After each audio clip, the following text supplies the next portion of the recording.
experience you have is very grassroots, because as much as we might look at inflation, unemployment rates, look at FX, and look at all those things at a macro level, ultimately we're talking about the lowest cadre of our systems take the highest hit. And that's what your experience probably is showing you. So now, in today's world, because to fix a lot of the issues and the indices we're looking at, our country more and more would have to depend on the SME sectors. The SME sector's growth would address a number of the unemployment issues we have. The SME sector's growth will address a number of the FX shortages we have, because then we can improve our exports. And then we can also probably, with better operational excellence, we can also improve the quality of exports coming from that segment. So with what you are seeing in your space, and I know you can relate with this from a personal angle, you can relate with it as just a consumer yourself in the Nigerian market that we're existing today. And you can also relate with it from the angle of the small trader, be it the woman that is just running a small kiosk, or a man that is running even a mechanic workshop. They're taking the same hit. So from what you're seeing with the SMEs, what are the top issues that are standing out now, given the current economic indicators we have? So inflation is the topmost challenge right now, but there are different types of inflation, right? So there's cost push and there's demand pull. So right now we have a cost push inflation driven by costs spiraling out of control and income level remaining stagnant, which is what Philip was explaining earlier as stagflation, right? And because income has remained stagnant or even dwindling, so when you throw in FX devaluation into the mix, then you see that income is dwindling. So at Naira level, it looks like it's stagnant, but then it dwindles heavily when you peg it against the dollar, right? Now, in the light of that, businesses, SMEs are struggling with pricing. So because your consumers are not earning more, you are unable to increase your prices to match with inflation, right? To match with your increased costs, right? And then you then realize that a lot of times you either have to bear the brunt of your inflation, meaning lower revenues or lower profits. That's if you are big enough. If you are a medium company. If you are a small or nano business, it may even lead to the outright debt of your business. Now, what do I mean by cost push inflation? A lot of businesses run on diesel. Now, I like to use the example of the large companies, because when you see how it is impacting a large company, then you can then imagine how it will be impacting the small companies, and then we'll circle back to the small businesses. We have banking halls that have shut down, that have reduced their hourly, their hours a day, right? Yeah, operating hours. Operating hours, right? You have, in fact, the office I am in right now is a medium to large size construction business. As I'm speaking to you, they are on inverter. There is no diesel running, right? You have hubs, several hubs that have reduced the hours. Where our office sits in Ikoyi, they've reduced the hours.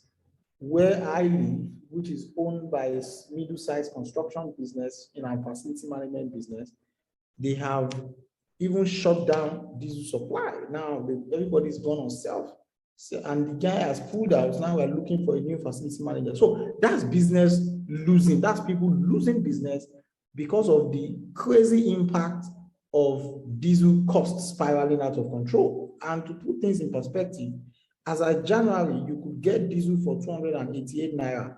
As of today, is hovering around 750 naira, right?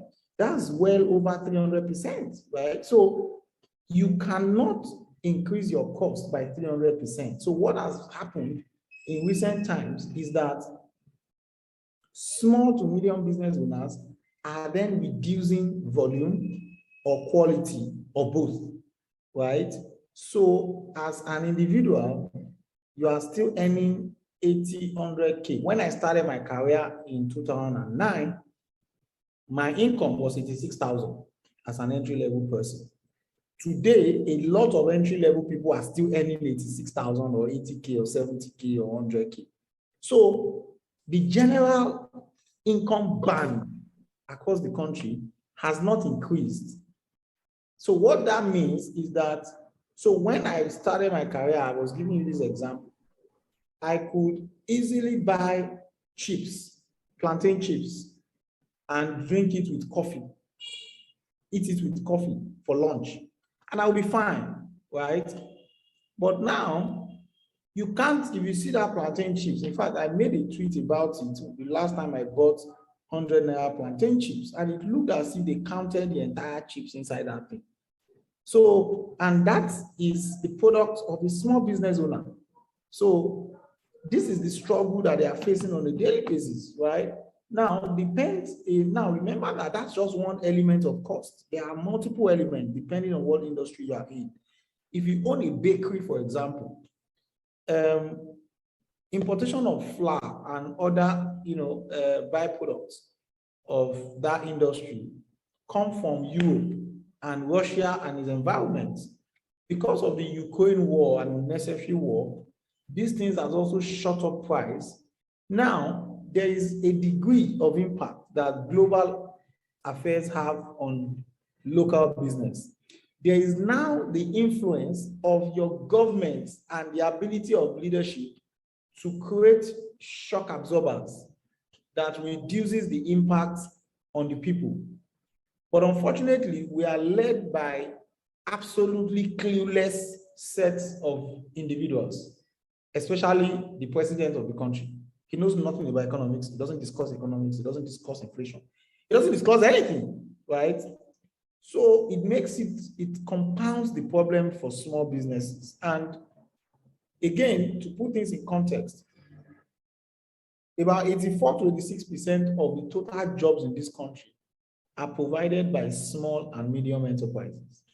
So when these things happen to small businesses, it directly impacts jobs. People lose jobs, depression happens, families lose their sources of livelihoods, and generally the economy is in chaos. People are frustrated, and then you see increased exit from the country because people are frustrated. So there's a shortfall of talent. Even the large companies that are supposed to be building to be creating the buffer would then have shortfall of talent, right? So I think that this inflation and the lack of, because people may argue that, oh, other countries are also experiencing it because of Ukraine, blah, blah, blah. Look, you can't compare ourselves. The other countries that are facing it have safety nets. They have social security to protect staff members who are affected. They have benefits. They have stimulus packages to support, the businesses that are affected. They have good security. Here, you don't have good security. You have to spend a lot of money on security, and as things are going bad, insecurity is increasing. So the cost of transporting your goods go higher. The cost of maintaining your facility, your property, goes higher. The cost of maintaining power goes higher. So is a system, is an holistic problem that, has become, a big issue to small businesses right now, right? So I hope I've been able to answer that question so that I don't take too much time and we can go on to the next. Yeah.